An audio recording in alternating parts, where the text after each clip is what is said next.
Welcome to the Inside Scoop, your one-stop shop for cracking the leadership code. Have you ever wondered what those conversations are like in the boardroom? Curious about the secret sauce successful executives possess? On the Inside Scoop podcast, we sit down with successful executives, getting their unique perspective on what it takes to be a good leader. They'll share their hard-won wisdom, the crucial competencies needed to thrive as a leader, and the unexpected lessons learned along the way. Here, we unlock the secrets of the executive suite. We get the inside track directly from the leaders themselves. In each episode, we'll dissect the essential skills needed to go from manager to leader, offering a leader's perspective on the challenges, triumphs, and unexpected wisdom they've acquired. The Inside Scoop, leadership lessons, served fresh. To have you for another episode of the Inside Scoop. I'm your host, Eduardo Bryant. Here is where we peel back the onion and give you a peek behind the Iron Curtain. We address subjects that are from A to Z. Things like, for example, let's say you've got two people within an organization and they're applying for a promotion. Only one gets it, the other does not. Now, let's say the person that does not get it was the shoe-in favorite. Everybody know that they were going to get it, but they didn't. As a leader, how do you address that? Do you say nothing and just let it breathe? Or do you address it and try to keep the dissension from coming up? Those types of decisions are critical because they can have a profound effect on the company, not to mention the company's morale. Well, if you find that we've said something that you like, we invite you to subscribe and then become part of our viewing audience. We've got a good one for you today. You're going to want to hear this. Our guest is Mark Copeland. Mark is the Vice President of Sales for 3T Medical Systems, and his story is quite fascinating. So let's welcome him in right now. Hello there. How you doing, Mark? I'm good, Eduardo. How are you today? You know what? It's been a great day. It's already been a full day, and it's exciting. Glad to have you with us. You know, as a leader, I'm sure you're doing all the things that you can to make sure that you stay on top. I always like to start with this. Tell me, what book are you reading right now? I've just about 7/8 the way finished with a book someone gave to me that's called the Almanac of Naval Ravikant. And apparently he is a world-renowned Silicon Valley investor and leader. And I'd never heard of him. And it was really interesting. Very much a holistic look at your own personal happiness doing what you do and how you interact with other people. And just a friend of mine said, hey, I think you'll like this. It's somebody I may end up working with. And it's really interesting. I came out of the blue. I'd never heard anything about it. And he talks a lot about sort of how to prioritize things. It's kind of a hard book, as you can tell, to categorize. But it's really thoughtful. And I think who's the guy, the 4-minute, whatever that guy, Tim Ferriss. I think he wrote the foreword. I probably am going to end up going back and reading it. And it's one of those things, I think you sit on your table and all of a sudden you pick it up and you're reading something, and it's a lot of sort of understated, humble, profound comments. So I'm still sort of, as you can tell, still sort of digesting it. Yeah, it was really interesting. So talk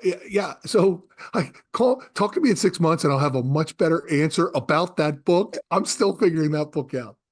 Well, you know, what people read tells you a lot about where they want to go and how they want to get there and, you know, and things that they're trying to help improve. And I mean, let's face it, self-help, self-improvement is always good, no matter what it is that you're doing. And certainly reading and staying on top of some of those things is great.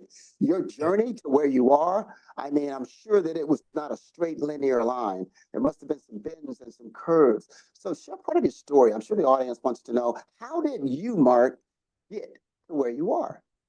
So I'll try to tell the funny story. So I was a college basketball player, and I wanted to be a basketball coach, Division I basketball coach.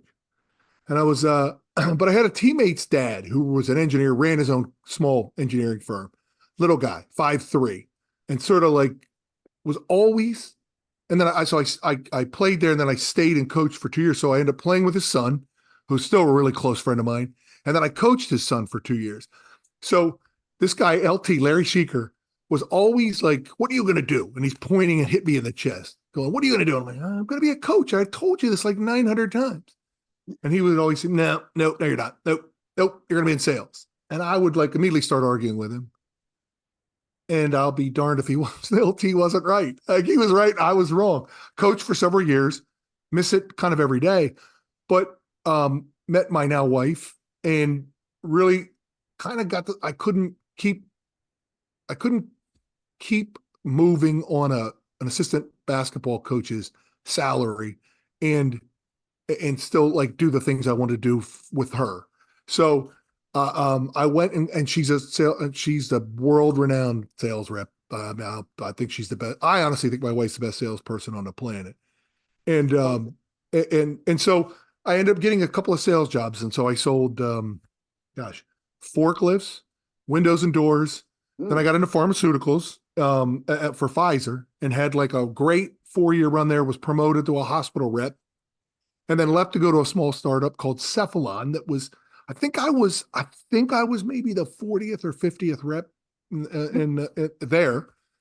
It ended up being a really big company. And so then I got out of that because I wanted to get into med device. So when I was 34, I got into medical device sales, spine, with a startup distributor or sales agent for a startup spine company. And now that spine company is the second largest spine company in the world, Globus Medical. And I left them 10 years ago because I found that I like smaller organizations. And I think it's because, I don't know. I mean, the parallels are though, I'm a basketball person at heart. I like small groups of people working together towards a common goal.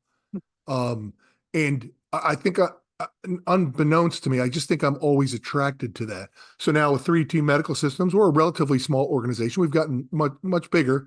It's been a lot of hard work, but it's with a small team. If you asked me to lead 150 people, I mean, we could all do it.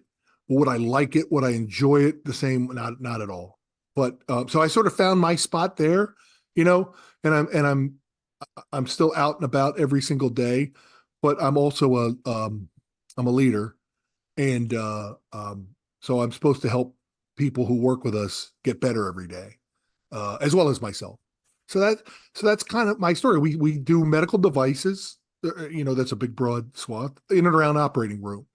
And so I love the operating room, and I just think it's a fascinating place, and I love the people. And so my story is some dude who was my teammate's dad yelling at me, like telling me I'm wrong, and darn it, he was right.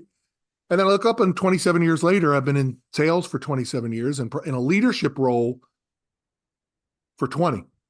Right. And some in management and now VP. We're a small organization. So I say VP of sales. I don't have 250 people working for me. Not at all. We have a small group of people, but my job is to lead and sell.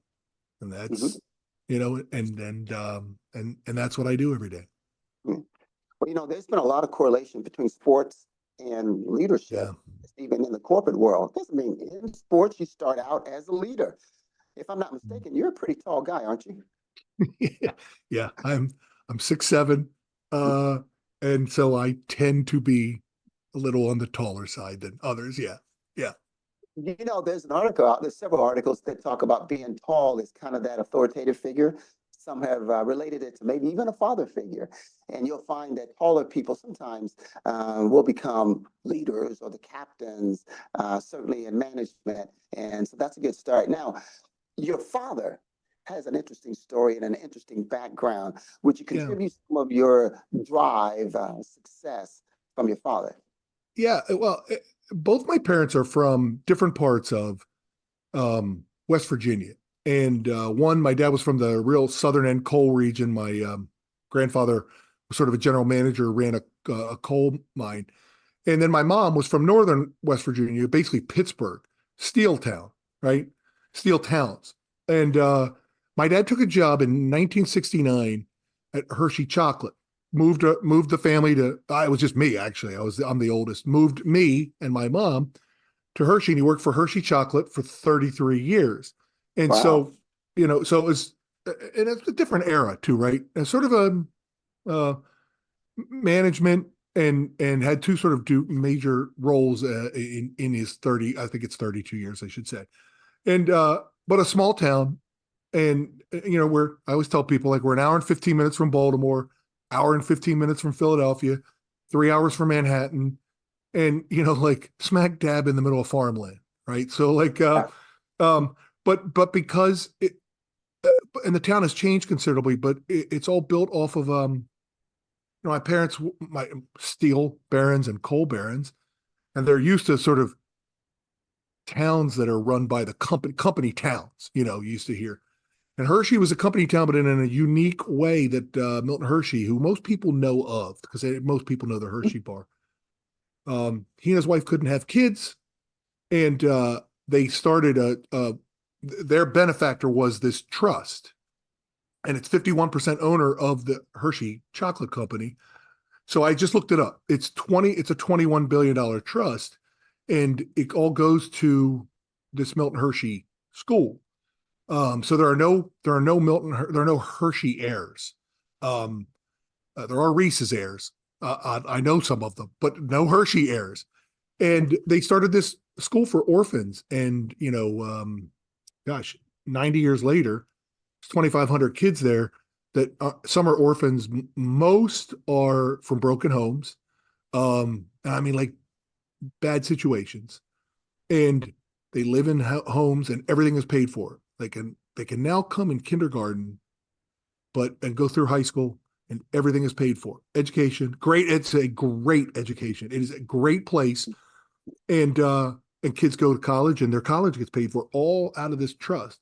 And so my parents talk about it a lot, that they grew up in these company towns where the company was going to, they bought everything. You bought everything from the company. And in this town, this guy, he's one of the greatest benefactors in industrial history. And it's great. It's one of the things that people are proud of. And so we get 6 million tourists in Hershey every year. And it's chocolate, and there's a great park here, and there's great theaters, but like the DNA of it is based on that. And it's really something that's great. So, and I learn a lot of that from my parents and sort of living in this area, that these are the things that matter. Like, the people that work with you matter. Milton Hershey he propped people up during the Depression. He just built stuff during the Depression to keep people in work. Yeah, you don't see as much of that anymore. It'd be nice if we see more. And so it's sort of the way you're raised, So you and I talked about, like, when you're training people or managing them, or like, you got to care about them, and that's sort of the essence of what we do. Hopefully, That is a true story about leadership. And I think about, Milton yeah. Hershey as well, and how that level of leadership, it almost doesn't exist anymore. It's just not there, because the old saying, and I'm sure Milton had it back then, is people don't care how much you know, truly, until they know how much you care. And I was Yeah. in Hershey, Pennsylvania. I was working with a client, and I had an opportunity to go to I think it's a museum, kind of a factory there, where they've got all the plants. Yeah. I mean, I spent hours there kind of going through that. And one of the stories that struck me about true leadership from Milton Hershey is this. Back in the day, someone brought to him an opportunity of automation, where he could now run the factory longer, faster. He would be able to kick out candy bars at an even quicker pace, and he could save money on labor. Instead of having 25 guys doing this on this assembly line, you could get rid of 15 guys and just do it with 10, cut your cost way down. And Milton Hershey went, whoa, whoa, whoa, whoa, time out, time out. Yep. You mean I'd have to get rid of 15 guys. And they said, yeah, it would save you so much money. He said, I don't want it. I don't want it because those Yeah. 15 men, they've got to support their families and they need a job. You speak to true leadership and someone who really cares. Yeah. And he said, nope, we'll do it manually just so that those men can keep their job. And it was more than just 15. That automation would have taken and cut the workforce down in a lot of areas there. Yeah. And there would have been a lot of people out of work. He built that town based on the fact that he truly, genuinely cared about the citizens there. And can you imagine being a leader, running your own region or division, or even over the country, and really caring? That kind of speaks to the whole executive presence part. That's what leadership is all about. Yeah. Yeah. It's one of those examples that it's almost impossible to hold yourself to that metric. But you try to, right? Mm-hmm. Because you hope that you would be, if you were in the same spot, you hope you'd make the sort of same decisions that some of these people like him did, but you don't know. So you just keep trying. Right. So it's not a fairy tale. It's not a fable. If you drive around this town, you'll see kids walking around here who are the benefactors of it in ways they probably won't appreciate till they're much older. Mm-hmm. That's a legacy of leadership and caring about people. That I wish, I'd love to be able to do something on just a smaller scale like that. So, Well, I'm going to take you back to the boardroom for just a second, because we're talking about leadership and your perspective, I think, is very impressive. So now I want you to envision, here we are, we're in the boardroom and we're discussing certain scenarios. And we're talking about what does leadership really mean? And like you, I'm sure, certainly I've been through almost every form of standardized testing that is out there in order to get a label that tells me I'm this or I'm that. But what it really comes down to is behavior change. So if you were looking at your own style, given everything you've gone through from your basketball career to your coaching, certainly to living in Hershey, Pennsylvania, and having an outstanding example of true leadership, you yourself being in a vice president role, obviously working for Pfizer and all the things that you've done. So you've been exposed. You've seen good leadership and you've seen some that was a bit more challenging. Thinking about where you fall on that whole spectrum, tell me a little bit about your own style. How do you approach things? What goes through your head when you have to make, say, tough decisions? well, yeah, I think I'm hopefully and I don't, rightly or wrongly, I think I'm much more of a follow me. I'm not gonna. I don't ask anybody to do anything I don't do right now. And so because I couldn't stand back and just hope others do something that I wouldn't do myself. So I tend to say, like, hey, let's all go do this together. Let's all go report back. Tell me what you're dealing with. Tell me what you're struggling with. Let's work through it. And because I'm going to go do the same things, so that when I look you in the eye and say, hey, I know you're struggling with this. But I can also say, I understand it's hard. I understand, because I run into it as well. But here's what I've learned from years of experience or time so for me, I'm almost, I don't know how you describe that, Edward. You're much more of an expert on this than I am. I'm not directing. I mean, I do, but that's not my style. My style is, let's go do this together. And I'll do the hard stuff. I'll take the hard work. I'll be the bad guy if need be. I'll do whatever you need because I haven't just stood in your shoes.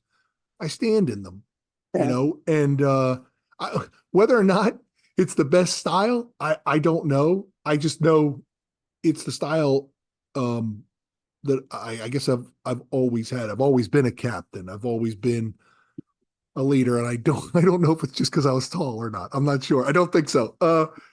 And so, yeah, I mean, to me, there's not certain ways you do it. There's certain ways you carry yourself, and the way you do your things, and And like, I'll give you an example. And I think this helps younger reps. When you're, for argument's sake, when you're an operating room sales rep, you every once in a while will be called on in a tight spot where somebody will turn to you and say, all right, Eduardo, can we do this? Will this work here? Because you know your stuff. And you have to be able to look somebody in the eye and say yes or no or I don't know. You have to be on, and you have to put the patient first, because unlike some jobs I've had, when you do that type of job, you are literally in the room, right? And that's what most people are interested in, is what's it like to be a spine or ortho rep or cardiac rep. And one of the things a leader said to me one time that I always had a big impact on me, which I have seen have an impact on the people that work with me, is when you say to them, hey, look, the answer to your question is always what's best for the patient. So if you're not sure, like if you don't know, should you call somebody? Should you let the other person know? What's the best thing for the patient? And then just do that. Right. And that's one of those sort of leading principles that I just think it's sort of like a North Star. It makes these things so easy. So I try to make sure anybody that works with us is like, if you're not sure, just ask yourself what's best for the patient. If the patient's on the receiving end of whatever it is you're promoting, what's the best thing? And if you don't know the answer, call me and I'll help you figure it out. But like, if you know that answer, do that. And you're everything is fine. Doesn't matter. And so I try to, for me, that's how I sort of lead as opposed to manage, if that makes sense. I guess. But I don't know. You're you're an expert on this. I don't know that I am. Excuse me, but that's exactly what it is, right? We can put quotes up all day about leadership is being out front, managing is telling people what to do. I think what you're describing is just that whole leadership part of it. And, the guy that's driving down the road right now that's listening to this podcast is thinking to himself, well, I wish my manager was like that, or I wish more managers was that way, because the conversations that go on outside the privy ears of sales reps or just employees in general, it's vastly different than the conversations at the water cooler that employees are having. Take, for example, let's say you've got an employee and he says that he wants to get promoted. He's won President's Club, maybe 3 years. He's done a great job. He's been with the company for, say, 6, 7 years. And he's certainly on what we call the fast track. And he's doing all the things that he or she thinks that they need to do in order to get to the next level. You're a leader. Perhaps he's going to look at that promotion and say, here's an opportunity to get promoted. How can I get it? You thinking about your situation as a leader, and you look at this guy and you say, okay, the skills that are needed or the competencies to do the job that he's doing are A, B, and C. If we promote this guy to the next level up, then those competencies are X, Y, and Z. He neither has X nor Y, but he's a great guy and he's doing fantastic. Now, what's best for the company versus what's best for him? Because you as a leader, how do you tackle that? Because that's a very real thing that goes through people's minds, because they want to make more money, they want a higher position, they want a little bit more status, and you're trying to balance the company versus the individual, and you want to be in leadership. These are the things you deal with. Ooh. Yeah, you're right. It's funny. That's a classic example of leadership. And because I've always worked at small companies where there isn't necessarily the formalized management, what you and I will call, for lack of a better term, management training. How does one handle that? Right. But from my perspective, I draw back on my days as a basketball coach, and rightly or wrongly, I'm assuming I've been having conversations with this person for 2 or 3 years, and I know their goals, and I know where they're trying to get, and I know what they want. And I think one of the things that I pride myself on is, Eduardo, you know, there's those coaches that all they ever do is yell. And then there's those coaches that all they ever do is tell you how positive things are. Yep. And both of them really aren't given both sides of the coin. Right. And I always felt like, look, Eduardo, if you're playing for me or if you work with me, when you do something well and you're doing something well or you're getting better, you're going to hear about it from me. Because I notice, I'm going to pay attention. We either measure it or document it, or we're perceptive to say, hey, listen, I know a year ago you felt like we both were sitting here going, how can we get better? How can we get you towards that goal? And we said, read this book or take this class or let's work on this. And we did it. You're there. You are showing so much progress, right? Because you're going to know I'm sincere. Because in the meantime, when you're not doing Y and Z, I'm going to be saying to you, hey, man, listen, you're great at A, B, C. But like, to get there, you need X, Y, and Z. And you know I love you, but you're not there yet. So let's get you there, right? And I try to be sincere. Now it doesn't work. That approach may not be the greatest, but I would rather people know that I care about them and I'm trying to get them somewhere to where they want to go. And this is how I see it. And I don't want them wondering, well, what's that guy? What's he think? I mean, I work with him every day and I don't know. Because I think I found that to be one of the biggest killers of confidence is not somebody telling you do a good job, is somebody not telling you how you're doing, whatever their assessment is. And it has to be an objective assessment. That's hard to do. But I do also think if you sit there and I'm going to look in Eduardo's eyes and say, Eduardo, listen, I put my people first, right? And then you're saying, well, what happens when that guy needs to be promoted and he's earned it, but you lose him in your department, right? Like, and I'm like, yeah, but I said, I put my people ahead of me. I have to do what's right by that person. And yeah, like, and does it theoretically weaken my team?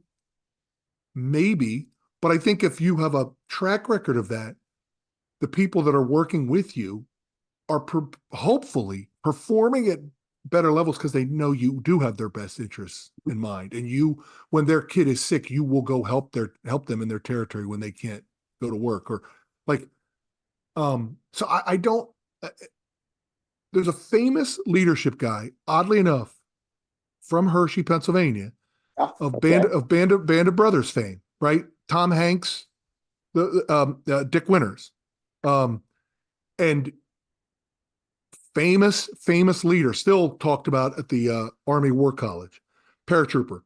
And you can, I mean, if you watch, Tom Hanks basically did his character in Saving Private Ryan to an extent off of Dick Winters. And then Band of Brothers, you see who this guy is. And that was his whole concept, his whole idea. There are times when you have to step in and say, here's how we're doing it. But most of the time, I think your people just need to know how to do it and that you're right there with them and you're helping them and you're a guide. They're the star. You're the assistant coach. I heard somebody say this, they're Luke Skywalker. You want to be Obi-Wan Kenobi, right? And so I try to do that, but it's hard. And, but I just think that's how you have to handle that, because this decision cannot be in my camp about this person who wants to get this promotion now. And I haven't worked with them for a couple of years, and I get them and I know them. And sometimes you have to tell them, I don't think you're ready. I don't. But you have to do what's best for you, and I will help you as much as I can. But I want you to have an honest assessment, and you're welcome to disagree with me. We will shake hands, and I will help you every way I can. And I don't know. You probably have way better ways to do it, Eduardo. I don't know. No, it's good to get your perspective on it. As we work with managers all around the country, we get different perspectives on that. And I'll share this one with you. Again, yours is fine, and that's the way you do it. And others, as they listen, can think of something else. But if you think about the goal of a manager, especially a mid-level manager, that manager's job primarily is developing its people, right? That's Hmm. what you want to do, is you're constantly developing people way before there's a promotion, an opportunity for Yeah. advancement, raises, way before any of that. You don't wait until that comes up and then all of a sudden say, well, you know what, you don't have the skills. It's all along Yep. developing those people. And good management that's been trained really well, this was given to me. They already know where their people are. And guess what? Their people know where they are because the Right. dialogue Right. is That's key. That is key. Yep. Mhm. And so it's not a surprise. So their manager has already been working with them, not because there's a promotion there, but simply because we're talking about trying to get to whatever you want in life. And not everybody wants to be promoted. So for those people, it's not. We used to Right. tell managers, you don't hire for this position. You hire someone that has the skills for the next position. You bring them Mm. in here, but you know they can do that. That's what you look for in the beginning. And if you don't do that, now you've got a person that only has certain competencies, but they're not necessarily aligned for the next level. That's interesting, and that shows probably my lack of professional training in that. Is what you just said is very obvious to me, right as you said it. Like I was like, now I see why the Eduardo's good at this. Yeah, I that's a really good point, and um, no, I just got a little bit better today because of what you just told me. Like I'm a little bit better at my job because you just told me that. Um, a couple of other Cool. things too. Yeah, so that's really interesting.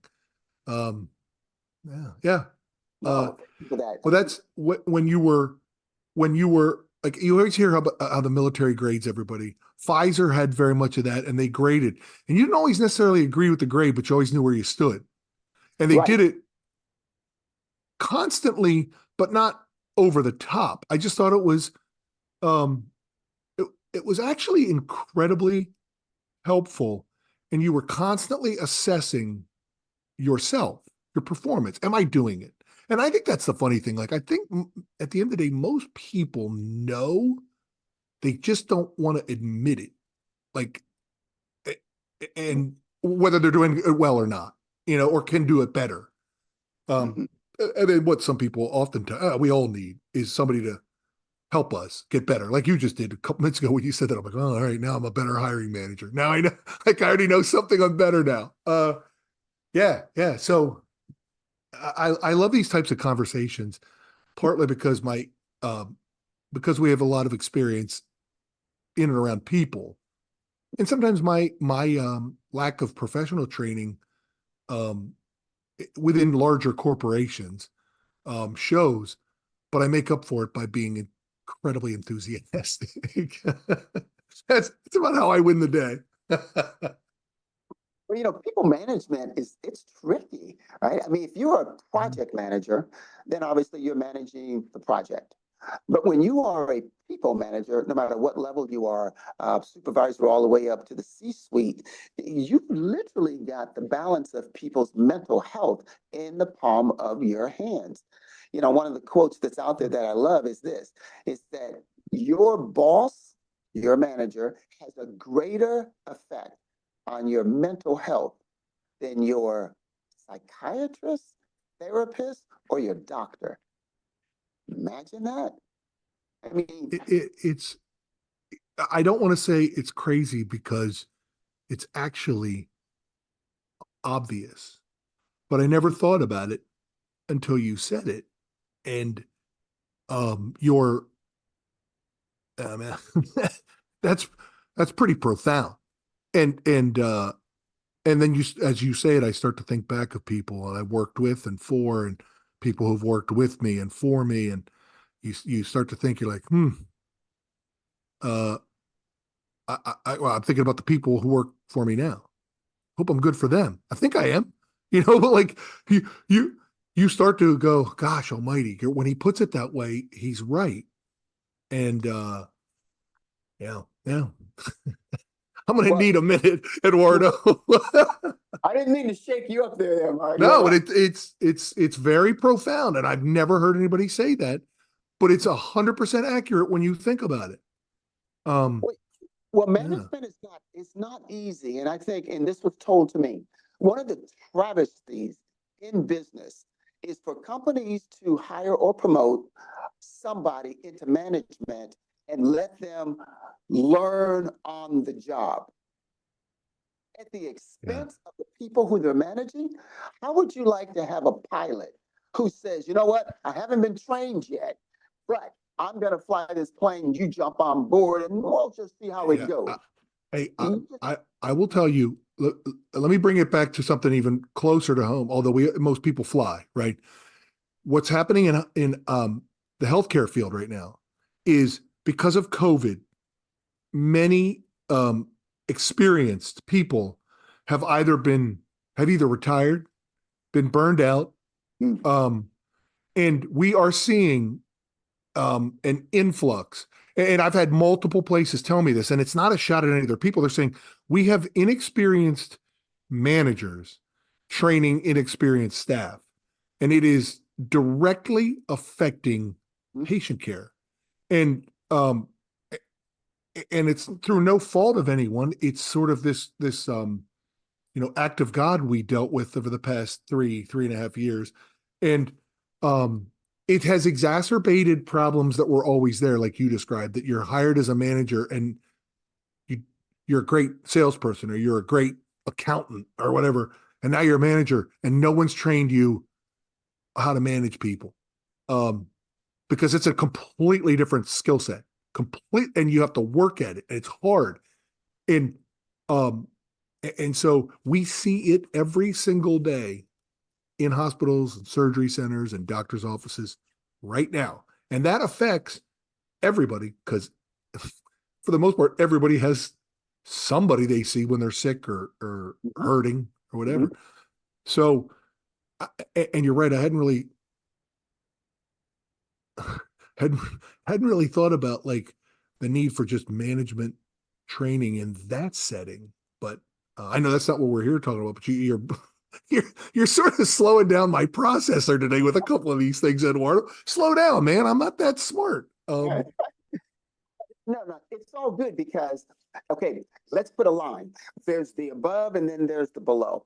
The above would be all of the product training and service training that we go through. So when Mm, we talk about management training, companies send employees away for management training and they get, in many cases, everything but management training. They go through regulatory training, they go to compliance training, they go to, how to fill out expense reports and usher them up to their boss for approval. They get all this kind of training, and then let's go below the line.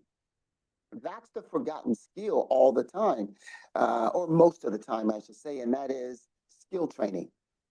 How do you talk yeah, to your employees? These yeah. are humans.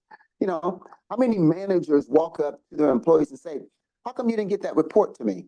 How come I don't have that report? Where is that report? You just put the poor employee on the defense versus had you been trained, you would say, Mark, can you share with me the progress on the report? Now that'll give you a chance, Mark, to say, well, I'm a little bit behind on that because I don't know, Yeah. my dog got sick and I had to take him to the vet. So I was out for a couple of days and I had to babysit him. And, but I will have it to you by, say, next Wednesday. Now it's a safe space. That type of training is what's needed when you're dealing with people. So people management takes on account, how do I interact? Product training, I can get it. You were in the pharmaceutical industry. They can send you away for 3 weeks of training and you can know everything about the heart that you need to know to walk into a cath lab. You can know everything about the spine, Everything. to be able to walk in 3 weeks. You could be a teacher, just be good at what you do, and then we can teach you that. I was a product trainer. I mean, I was a new hire trainer. I mean, we'd bring people in that had zero background in whatever. But after 3.5 weeks of running them through training, they could talk shop with a specialist.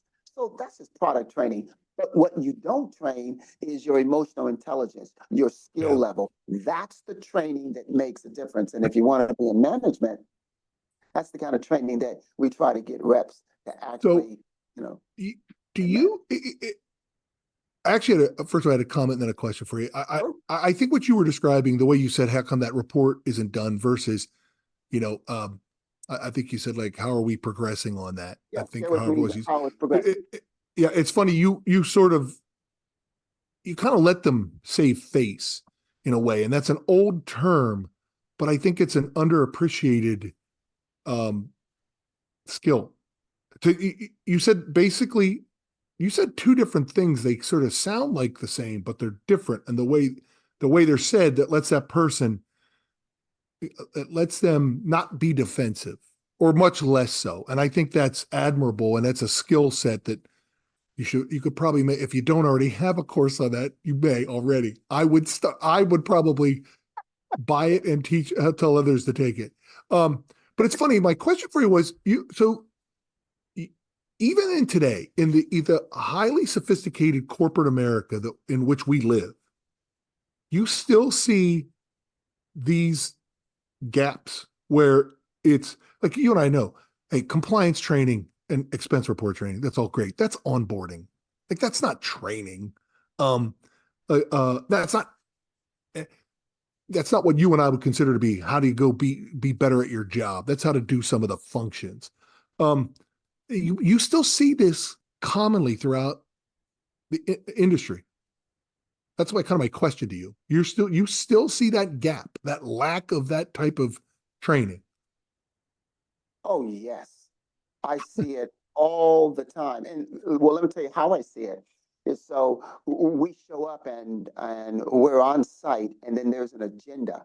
And that agenda lists everything that's going on, who's the presenter, who's the speaker, and what's going on. And as you look down at it, you'll see that it's got all that tactical stuff that we just talked about. And then I Yeah. look area that says, some type of questioning module where you're going to learn the difference between assumptive questions, leading questions, biased questions, all the things that we just talked about, not open-ended and closed-ended. That was back in the 70s. You got to Yeah. understand the Yeah. human side. And that's what's missing. So yeah, I see it in my trash can right now is an actual agenda from the last program I just attended. I just flew home and it's got everything on it. It's got me down there when, our section is coming on. And then I just look and glance down at everything and it's like, okay, this is management training, but none of this is management training until they get to this portion. And then you go to the next day and then they're there for 4 days. And it's virtually none. So to answer your question, see it all day, every day, and twice on Sunday. Wow. I mean, you can't walk into if they still exist, a bookstore without books on management and how to manage people. And I mean, again, when I was at Pfizer, they had a lot of it. It was great. It actually was great, right? And but I've been at such small companies since then that it sort of attracts more of I guess, less of a person who's looking, they portray themselves as less of a needing guidance, but they all do. We all do. I do. We all do, right? So, Pfizer used to bring in some sophisticated training. Again, this is back in 1997. It's a long time ago. And you'd learn, they would teach you how to interact with some of the people and it was good stuff. I learned from it and I still implement much of it.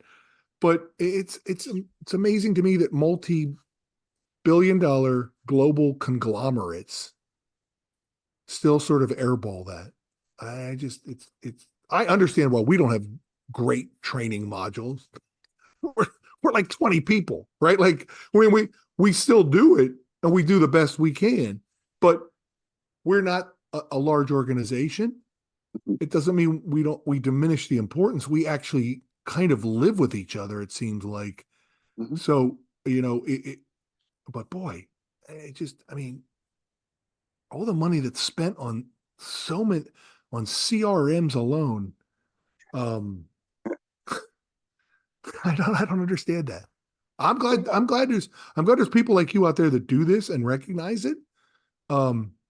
And because I mean, at the end of the day, people are I mean, you can have the greatest CRM, the greatest whatever. If you don't have people that are on the same page, aimed at the same thing, who can get, you don't always have to get along, but you have to be able to work together and be productive. And at the end of the day, shake hands. It's better if you really like each other, and you try to get there. But I'm fascinated by this. You're going to have 32,000 people that work for you. And you don't have some great training program for management. Well, whether it's a big company or it's a small company, management is still management. That's why management is transferable. So you can take somebody from the steel industry and they could be working, in the education industry or the banking industry or the real estate industry or certainly in the medical device industry. Those are transferable skills. And you take those skills and you say it's people driven. So when you ask the question or even make the point, how come companies don't do a lot more of it? It's the person at the top that is making the decision, and they have to see the value in developing their people from a skill level. See, that's the part that gets missed. Developing their people on how to, turn the wrench is one thing. That's product. How to fix something, how to do something, that's tactical. But how to be when you are a people manager, that's a totally different set of skills that unless you've gone through it yourself, even at a small company, you take the people that work for you or work in your organization. Let's say they get a better opportunity and they branch out and now they're working for one of these large companies. Well, guess what? What they learned at 3T Medical Systems, they're going to take that over to wherever they go. And surely you've had turnover like every company does. And now that skill is where they're going to start implying it. So whatever they were taught is what they're going to emulate and do. Good point. A very good point, my friend. Yeah. So now for the guy that's listening to this thinking, I want to be in management. He's been trying or she's been applying or she's just now starting to think, yeah, I want to become a supervisor, a manager, a district manager, regional manager, or maybe even I'm a manager and I want to become a VP over the region, over the sector. Pearls of wisdom is what helps them. So we've had a nice dialogue about some of the woes and the things that deal with being in management. So if you were thinking, pull into the recesses of your mind, and you're going to pull out some nuggets that will say, Miss Manager to be, here are some things that you're going to want to think about and make sure you have in your grab bag so that when that opportunity comes up, you don't A, trip over your 2 feet, and B, you don't adversely have a negative effect on your new team because you're trying to build the plane and fly it at the same time.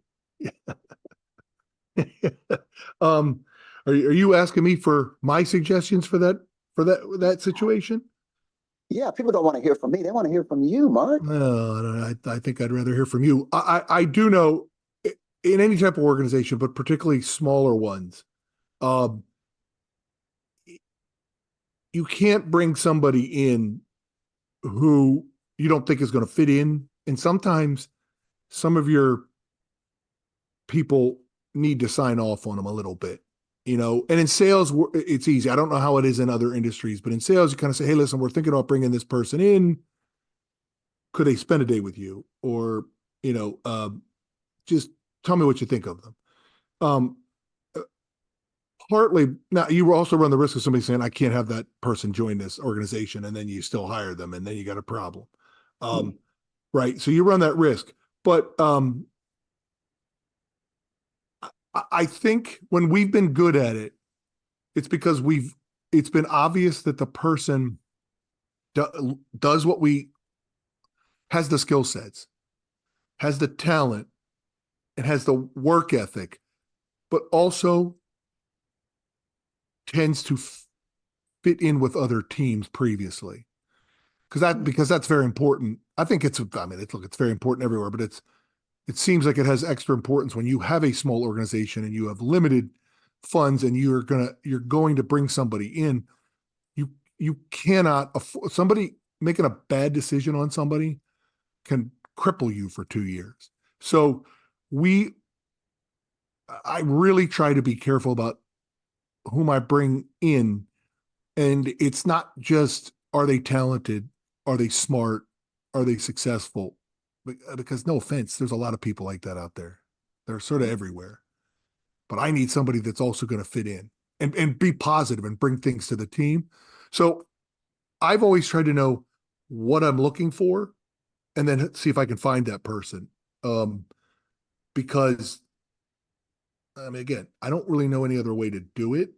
And then I have a couple of people on the team who I trust, who I know trust me, and I'll say, tell me what you think. I just want to hear what you think.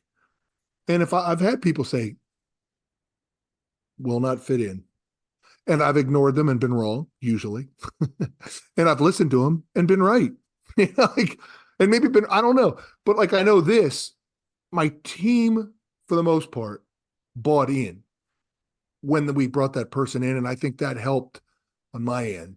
I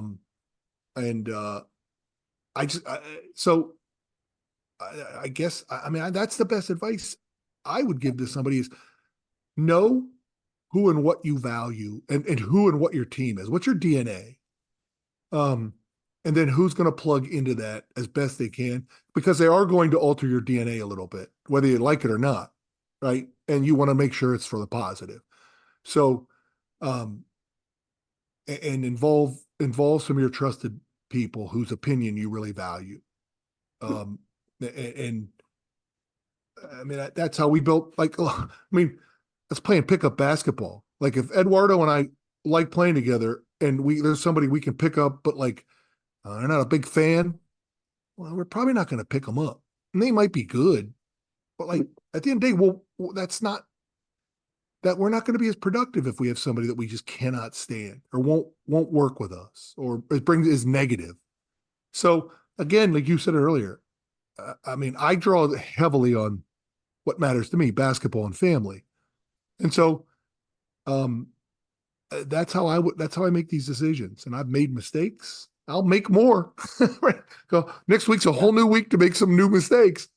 But for me, that's the most important. And I think if that helps somebody listening to this, great, but I would, there's a bunch of different ways to do it, but I just know if I'm going into something as a group and we have a goal we're trying to hit, we're trying to accomplish some things. I need them to fit in. I need them to fit in and want to excel, but they got to fit in first. So, that's me. I don't know. I don't know, Eduardo, you're the expert. You can tell me how I did. No, that is good stuff, Mark. No, man, thank you. That is really good stuff there. This has been a great time. I mean, I enjoyed listening to your thought process behind this, and I'm sure other people have as well.